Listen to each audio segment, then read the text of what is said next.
In this video, we'll build a responsive HTML email template from scratch.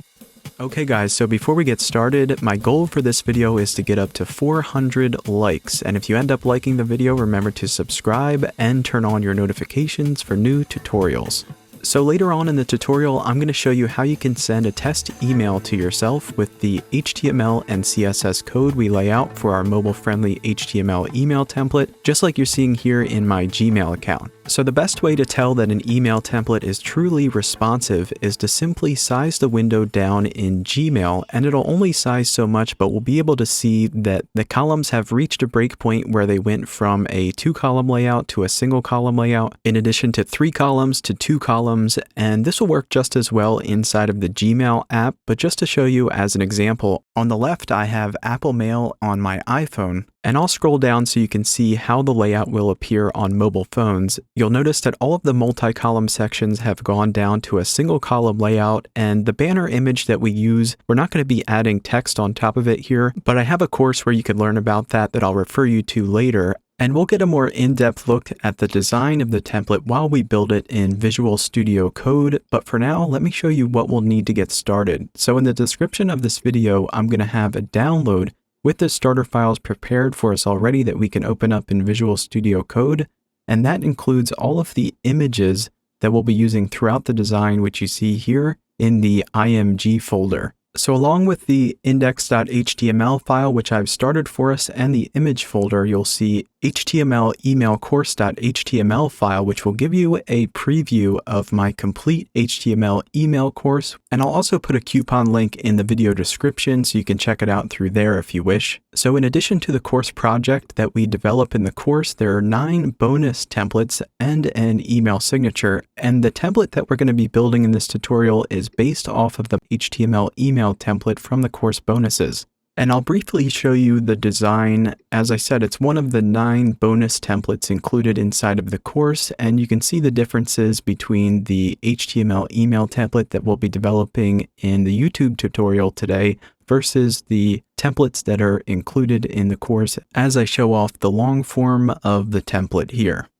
So moving back over to the starter files that I prepared for us for the tutorial, I already have index.html opened up in Visual Studio Code, and we'll go over what's already included for us here in just a moment. But first, I want to share a resource with you on my website. So if you're new to Visual Studio Code, on my website on the resources page, which I'll link to in the description, you'll see there's a Visual Studio Code text editor lesson where you can learn the basics and see the extensions that I use in addition to the settings that I have in my text editor.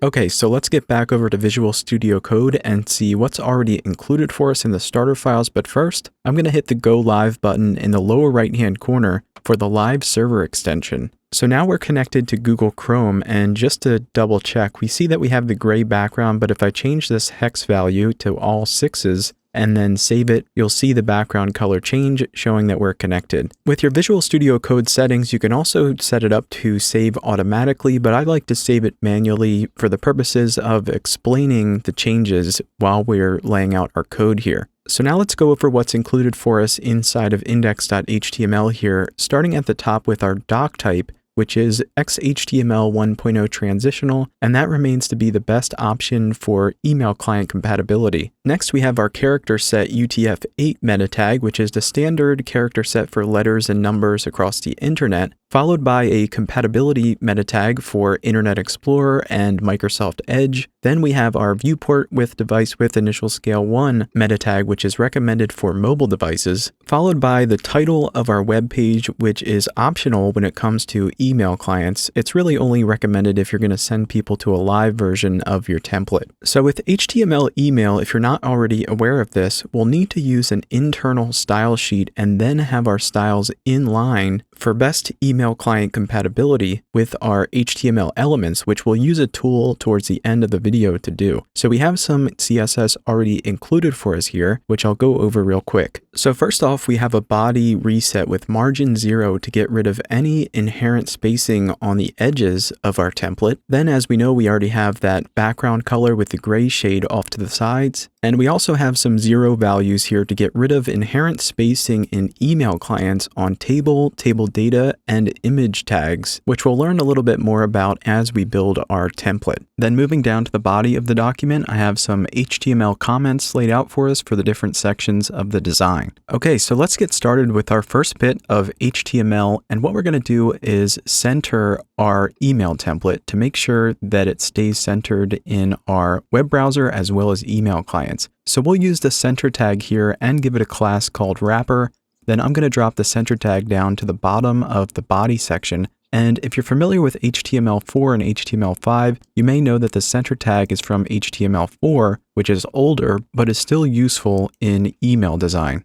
Next, we can add our table, which will contain the entire template design, and tables, as we know, are still the best option for email compatibility. So let's add the table tag, and I'm also going to give this a class that we'll call main, similar to the wrapper class, so we can style it in the CSS in a moment. And we'll also give this a width of 100% to make sure the table takes up 100% of the window on smaller screens. Then similar to the center tag, let's move the closing table tag down to the bottom, just above the center tag, and I'll indent it to fit the indentation above. So we'll add some styling as we work our way down the template, starting with the wrapper class and main class.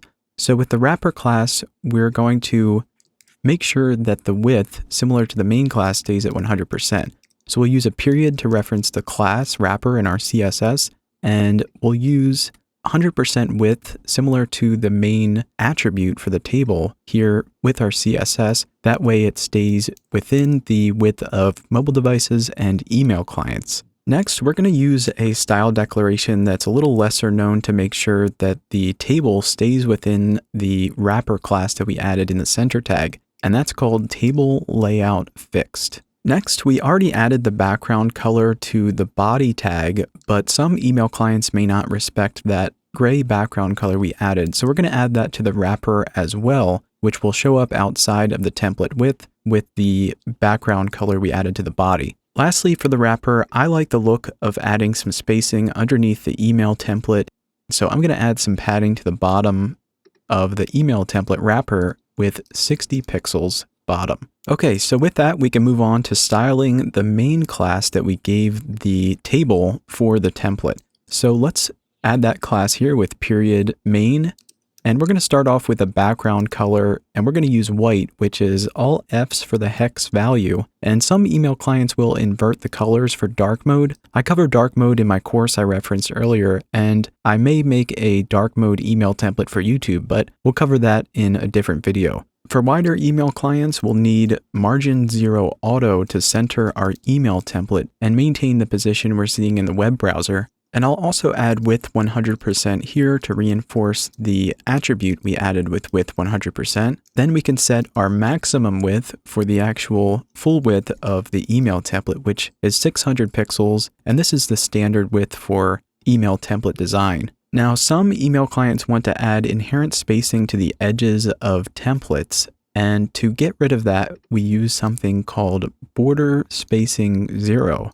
So with border spacing 0, you may remember we actually already added that to the table tag reset style. So that, in addition to the reset for padding 0 on table data or TD tags, will come in handy when it comes to Microsoft email clients, though we aren't designing for Outlook today because we aren't using conditional statements. So next, for the font, I'm going to use a simple font with font family sans serif. You can use a Google font if you wish, which I cover in other videos as well as my course. And then for the color of the font, I'm going to use a dark gray hex value 4A, 4A, 4A. So with that, we're ready to move down to adding our first section, which will be the blue border at the top of the email template. So each section of content will contain a table row tag, which you can kind of think of as the section vertically inside of the table. And then inside of the table row tag, we'll have a table data tag, which we can add styling to or use to contain our content.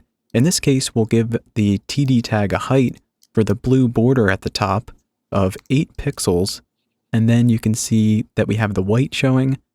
And what we'll do is just add some inline styling to achieve the blue color with style, background, and then the hex value 289 DCF. So now once we refresh it, we're able to see the blue border taking up the 600 pixel width and we're ready to move on to the header section of the email template. And with our header section, we're going to jump right into 2 columns. So as we can see in the HTML document, it's called logo section, but I should have called it header. So for the header section, we're going to start this off similar to what we did with the blue border section, with the table row followed by a table data tag. And then we're going to have a table inside of this as well, because we're making multiple columns. So I'll write tr, td, and then table.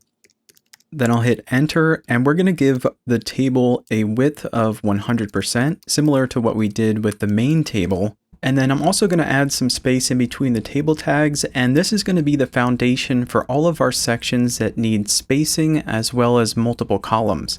So we can copy this HTML and paste it underneath the title, text, and button section, as well as the 3-column section, and then the next multi-column section, which is the 2 columns. Then lastly, the footer section, which will be similar to the title, text, and button section, where we see it say HTML email template course. So now moving back up to the header section, or as it says, logo section, what we're going to do first inside of the table is add something to give spacing around the logo as well as the social media icons on the right. So we're going to create a new table row tag as well as a table data tag, and we're going to give the table data tag a class that we'll call 2 columns. And this 2 columns class will make more sense once we get to our CSS styling, but inside of this we'll need to add 2 additional tables for the logo and then for the social media icons, which will appear on the right. So for the first one, we're going to give this a class called column, and inside of it we'll have a new set of table row and table data tags. Then inside of here we can have our image for the logo, and we're going to wrap the image and all of the images, in fact, with a link, because really the purpose of the email is to get the click to the website. So you can add a hashtag to leave the link blank or add whatever link you choose. This gives me an opportunity to promote my course again. And now we can add the image. So we'll add insight.png, which is inside of the image folder. So img/insight.png, and stay tuned for the end of the tutorial because I'm going to show you how to get your images online and how to use test images to send your emails so you can get an image to show up, because it's not going to show up in the inbox, or the images I should say, on your computer aren't going to show up in the email inbox unless they're online. Now let's decrease the size of the image with the width attribute, and I'll give it a width of 180 pixels. Then we can also add a title. So I'll write logo for the title, and then when we hover over it, we'll see the logo text show up.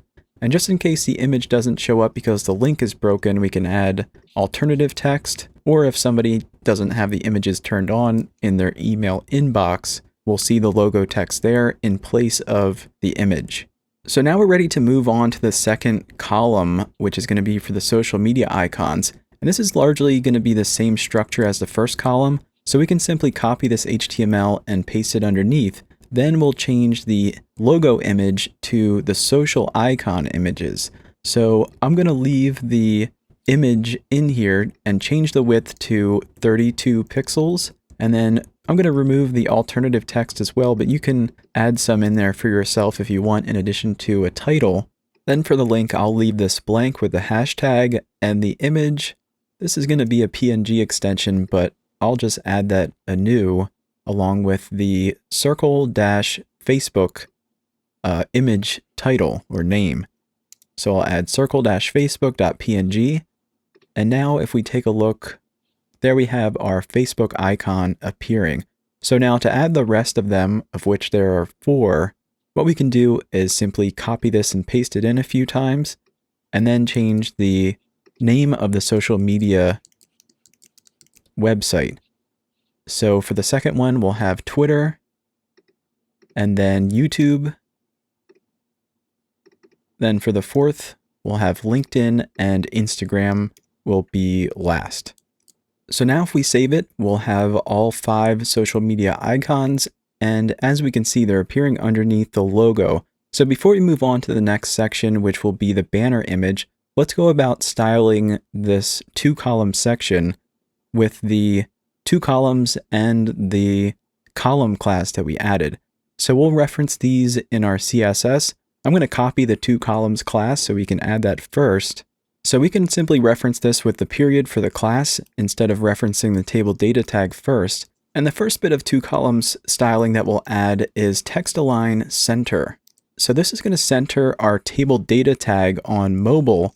And some email clients like to add spacing to links inherently. So to do away with that, we're going to add font size 0. So you might see a little change here once we did that, even in our Google Chrome web browser. So let's move on to the column class next that sits inside of the two columns element. So first we'll give it a width of 100%, which is for mobile devices. This way we can have our images completely centered when we're under 600 pixel width.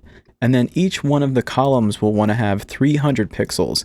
So we'll add maximum width or max width 300 pixels. That way they can display inline next to one another on inside of our 600 pixel template. So now to get them to display inline, we'll add display inline dash block. And then in order to get them to display on top of one another on smaller screens, we'll use vertical align top. So with that, once we save it, we'll see that we have our logo and social icons displaying next to one another. So we're ready to add some spacing around them to get them matching the spacing of the original and the placement of the images. So let's go back down to our HTML, and we're going to add some padding around the main header section table data tag. So we'll add the style attribute, then padding with 14 pixels on the top, 0 left right, and then 4 pixels on the bottom. Then I'm also going to add some padding around the logo image itself to get it centered in the 300 pixel column. So let's add styling and then padding 0 top and then 62 pixels left right. So this is going to leave space for the 180 pixel width.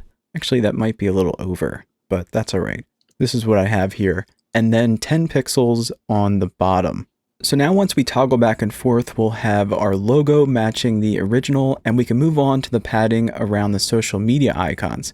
So I'll copy this style attribute and paste it down underneath. Then for this, we'll just use top, bottom, left, right with 2 values of padding. So it will be 10 pixels top, bottom, and then 68 pixels left, right. So with that, if we toggle back and forth, we're going to match up the header exactly, and we can size it down to see that they drop to new lines in the email template. So next, we're ready to move on to the banner image that displays beneath the header at the full 600 pixel width.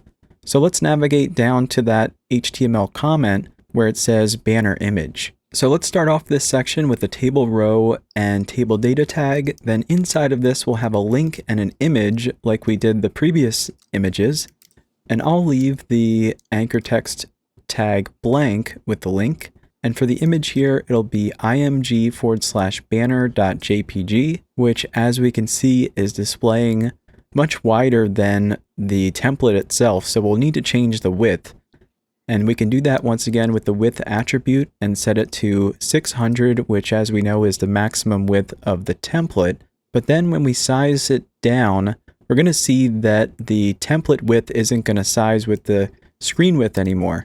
So we'll need to set a max width. So I'll set a max width of 100%, and we can just leave this in line here in the image element itself without going to our internal style sheet, because this is the only styling we'll need for the banner section as we see it flexing with the window width. Okay, so now we're ready for the heading, paragraph, and button section, which is going to be a little bit harder than the banner image, but easier than the header section. So we already have the main tags laid out for us, and we're ready to add the inner tags, which will start with our table row and table data tags. So for our heading, we'll use a paragraph tag and alter the styling to make it appear as we see there. So we'll add P, and then I'm going to add the text HTML email template. And then inside of a strong tag, or we can use a span tag, but I'm going to use strong here, which means bold. I'm going to change the styling here to make the text blue. So we'll give it a color with the hex value 289 DCF, and then I'll just write course. And now there we see our paragraph text with the bold course text in blue, and we can resize and style the rest of the text. So let's increase it with font size 20 pixels and then match the strong bold styling with font weight bold. So now if we save it, there we have our text, and we can center it by adding text align center to the table data tag. And let's add some padding all around with padding 15 pixels. So this will be applied to the top, to the left, right, and bottom. And the left, right may matter on the smallest of mobile screens, but we're not really going to see any difference here. When I toggle back and forth though, you may notice that the padding on the top and bottom of this section doesn't really match the original. So let's add some styling to the main table data tag with padding of 5 pixels top, 0 left, right, and then 50 pixels bottom, which will appear underneath the view course button once we add it. So for now, let's move on to add the paragraph text that appears underneath the text we just added. And for a large text block like this, you can just write lorem in Visual Studio Code for it to fill out a bunch of text for you. But in my case, I'm just going to paste in the text from the original template. So once it's added, we'll want to change around the styling a bit. So I'm going to make the text slightly smaller and make it 15 pixels in size instead of the inherent 16 pixels in Google Chrome. And then I'll also increase the line height to 23 pixels and add some padding to it on the top and the bottom to separate it from the button and the text above. So we'll add padding 5 pixels top, and you can adjust this as you please, and then 0 left, right, and 15 pixels on the bottom, which will add a good bit of space before the blue button. Okay, so that's matching up, and we can add the view course button now. So the button HTML is going to be really simple. We'll just use an anchor text tag and give it a class called button, and you can add a link here or leave it blank with a hashtag. And then I'll add view course for the text. So once we save this, this is just going to show us a bare link in the blue text and the underline. So the button is going to really take its form with the CSS that we give it when referencing the button class that we just added. So let's copy that text and add it to our CSS here. And we're going to start it off by giving it the blue background color with the same hex value we've been using, 289 DCF. And then we can make the text itself white with color FFF. Then get rid of the underline with text decoration none. And we can add some spacing around the text to show more of the blue background with padding 12 pixels top bottom and 20 pixels left right. Then we'll make the text a little bit more visible, matching the original by making it bold. So we'll add font weight bold. Then the last bit of CSS we'll add will be to round the corners with border radius. So you can choose what you want here. If we go with 20 pixels, for example, it's going to be like a pill shape, but I'm going to add 5 pixels to match the original. Okay, so now let's check it out by toggling back and forth, and we're completely matched up down to the blue border, or the second of our blue borders in different heights. So what we can do is copy this first one, and then we'll reduce the height, which is going to be 2 pixels instead of 8 pixels. So simply changed 8 to 2, and we'll also give this a bit of a lighter blue shade with A688EE as the hex value. And there we have it at the bottom of the template. So what we can do is copy this and add it to the next one as well.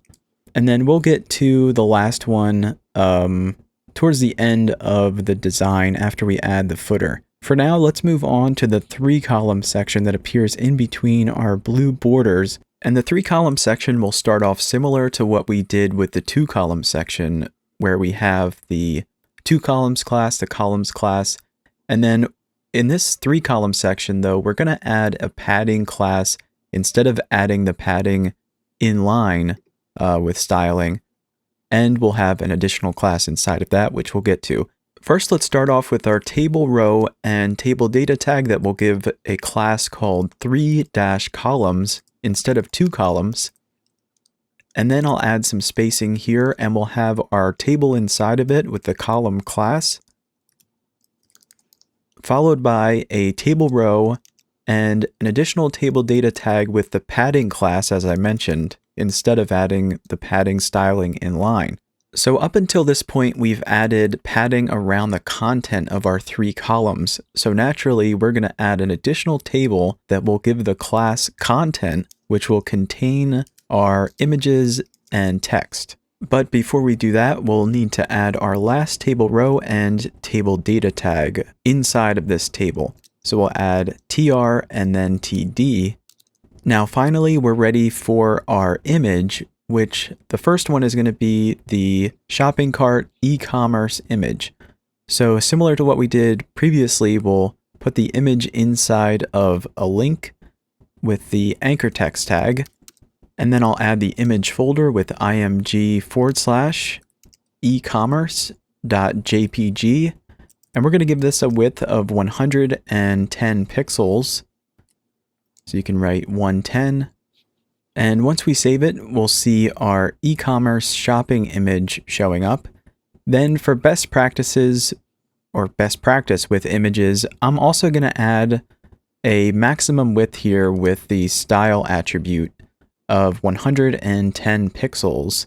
Then since these images aren't transparent, they have background colors to them, I'm going to trim the background color by using border radius 55 pixels, which is 50% of the 110 pixel value.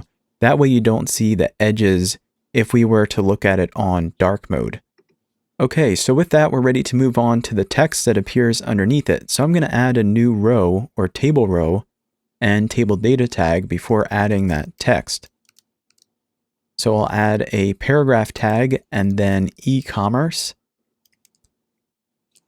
Then for this text, we're going to give it some styling. So let's increase the font weight with font weight bold. And then I'll also make the font size 17 pixels instead of 16 pixels to make it stand out a little bit. And there we have our e-commerce text, but I want to give it a little bit of spacing between the shopping cart and then the column that will appear underneath this with padding 10 pixels top bottom. So that's going to add to the bottom of the paragraph text that appears underneath it as well, and give some space underneath the image. So let's add that paragraph text now. I'll just paste the text in, but as I said previously, you can just add lorem text. So now it's not contained in the column, but before we add the styling, let's add the rest of the columns really quickly, which we can simply do by copying the entire table which has the column class just inside of the 3 columns table data, and then pasting that in twice.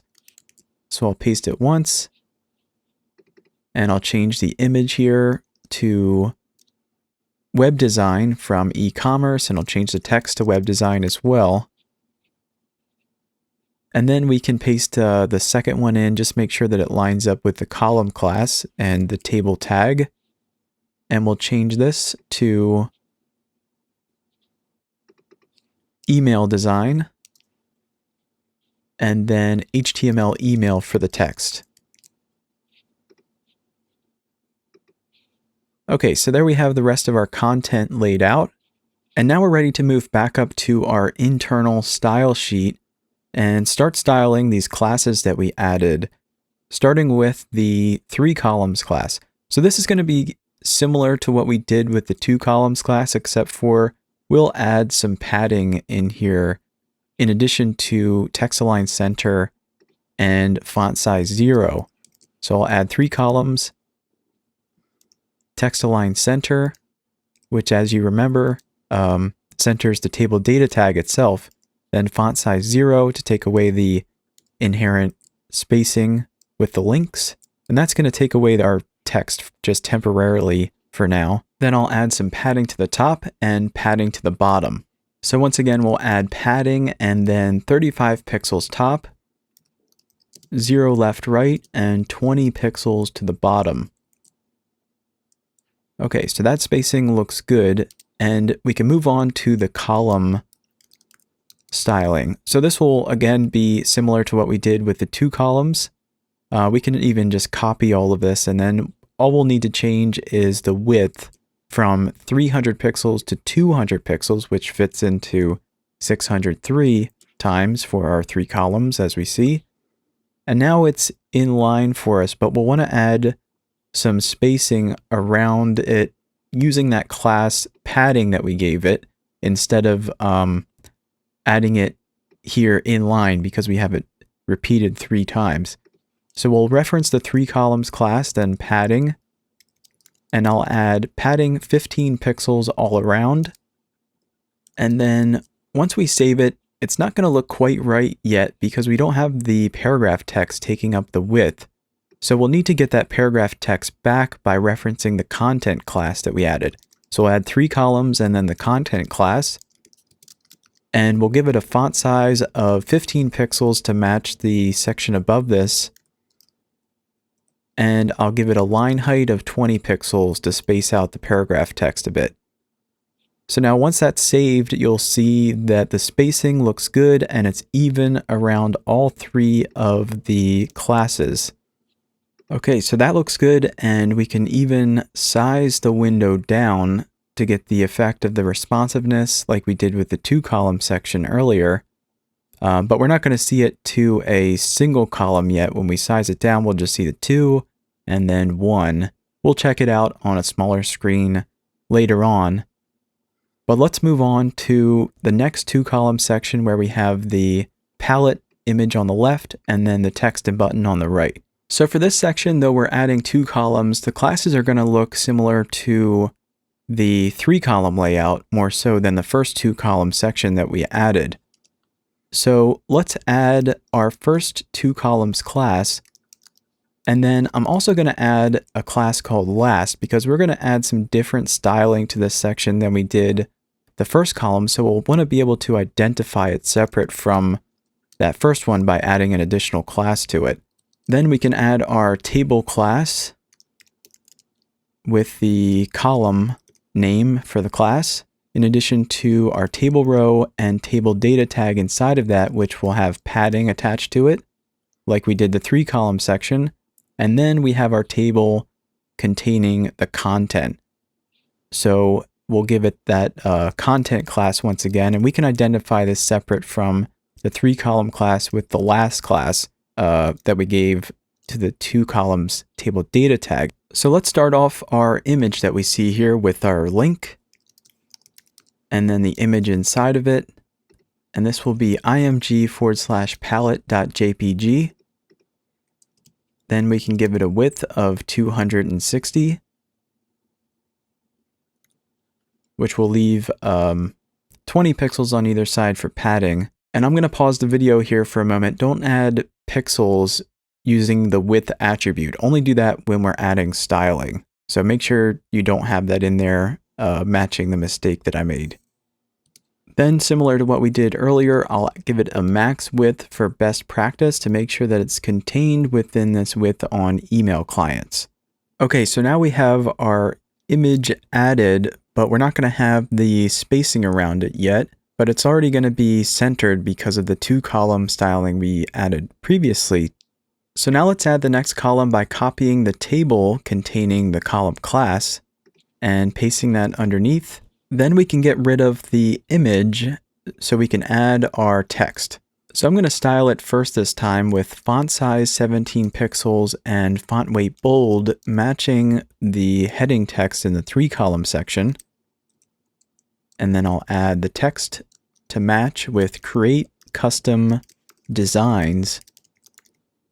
And the paragraph text that we add underneath this won't require any styling, but we will add styling to the next set. So I'll add a new paragraph tag and paste this text in.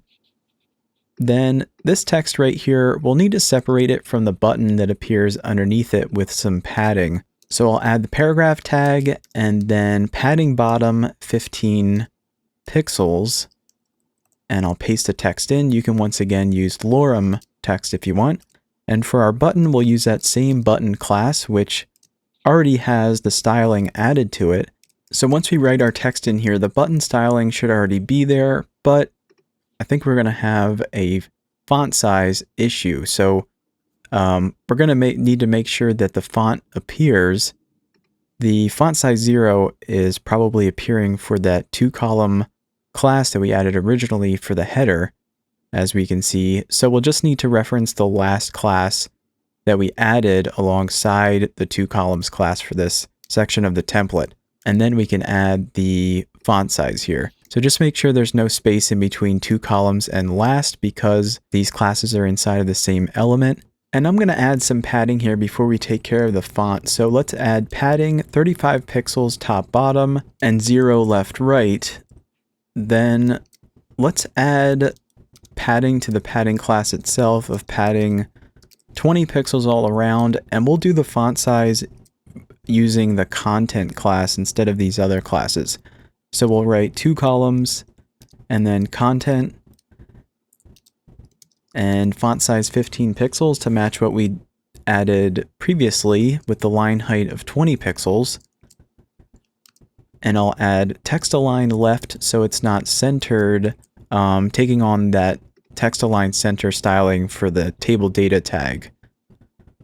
Okay, so that looks good, and we're matching the finished version, and it's responsive as we can see. So we're ready to add the footer at the bottom and then the blue border. Okay, so let's navigate down to the footer section HTML comment, and we already have it started for us. So let's add some styling to the table data tag to give it the background color and the color. So we're going to give it a dark gray background color with the hex value 565656, and then we'll just make the text color and icons white. Or actually, we'll be using images for icons, so we don't need to style those white. But we can skip right to the table row and table data tag that would normally be for our content here, and then start adding the content. So the first will be the insight logo that's kind of oval shaped. So that's insight-white.png for the image. And I'm going to give this a width of 160 pixels. And then to center it, we'll use a styling for the table data tag of text align center. And I'll also add some padding of 45 pixels top bottom and 20 pixels left right, just in case it sizes down. On mobile, we'll want some spacing around the text and stuff that we see. So let's move on to the text now. We'll add a new paragraph tag, and I'm going to give it a padding of 10 pixels all around. And then the insight HTML email text. And underneath that, we'll have the address. So I'll just paste in the street address here with the same padding. Then this will also be the same for the subscribe text at the very bottom. You can add a link for this if you want. I'm just going to use this same paragraph text and then write subscribe in all caps. And in between these paragraphs now, we can add the images for the social icons, which will wrap in links. So this will be similar to what we did at the top of the template. We'll just be using different images. So if we want, we can simply copy this, but the size is going to be slightly different. So we'll change it once we add these in though. So the image file names will be white dash and then the social media network instead of circle. So I'll just change this to white and then copy that, and then I'll just paste it in for these remaining ones. And now if we look at it, you can leave it like this if you want, but I'm going to match it to the finished version. So I'll simply change all these widths to 30 pixels instead of 32. And now if I save it, will be matching the finished version except for the blue border at the bottom. So what we can do is add that manually, or we can simply copy it from the blue borders we added previously, and those are height. If you remember, 8 pixels or 2 pixels. In this case, we'll use 10. And then background color 289 DCF for the hex value. Okay, so with that, that concludes our entire HTML email template design. And if I take a look at it on a smaller screen using this responsive web design tester tool in Chrome, we can see that it's going to size down to a single column for not only the 2 column sections, but also the 3 column section, before it goes back to 2 columns on top and a single column on the bottom, and of course the full 3 columns at the 600 pixel width, as we see right here. So next, I'm going to show you how to send a test email to yourself using a free program at putsmail.com. You used to be able to do this without creating an account, but now you need to create a free account with them in order to send the test emails, which just takes a moment. But before we do that, as I mentioned, the images aren't going to be seen in an email client unless they're uploaded to the web. So I'm going to show you a free tool that you can use, which I cover inside of my course, and all of the course images are in there as well.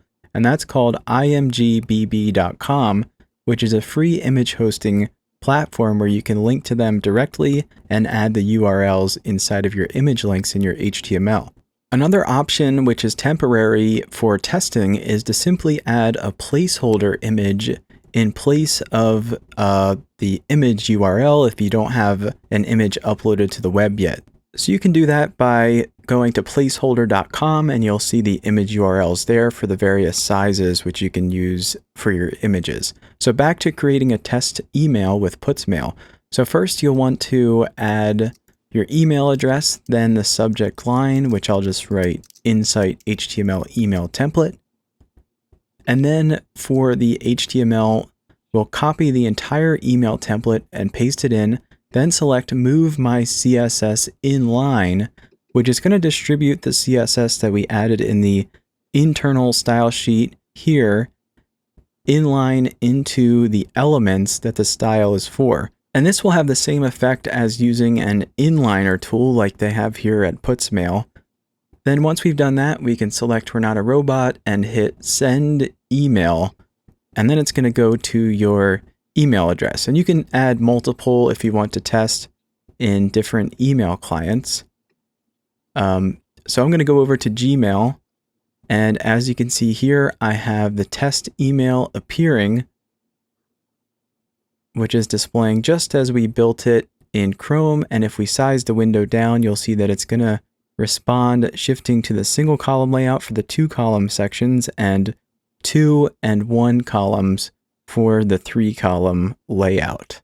Then additionally, as I showed at the beginning of this tutorial, it also works on mobile devices, including dark mode in Gmail. And as you can see, the circular icons don't have the edges because we gave it the border radius earlier in the tutorial.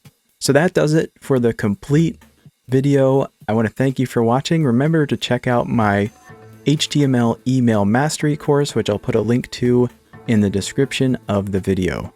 Thanks for watching.